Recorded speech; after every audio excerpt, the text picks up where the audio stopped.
नमस्कार, मी चित्रा मावरे food mania 24/7 या चॅनलवर तुमचे स्वागत करते।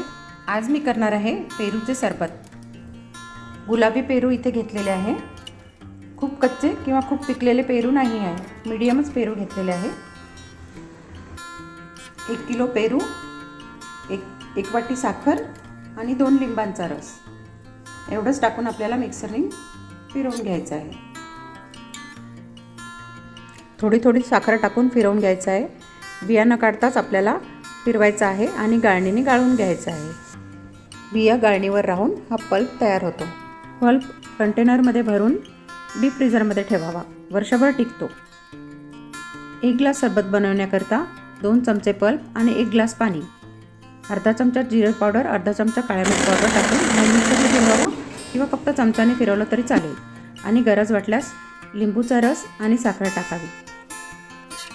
अशा प्रकारे पल्प काढून ठेवला तर पेरूचे सरबत आपण कधीही घरच्या घरी बनवून घेऊ शकतो।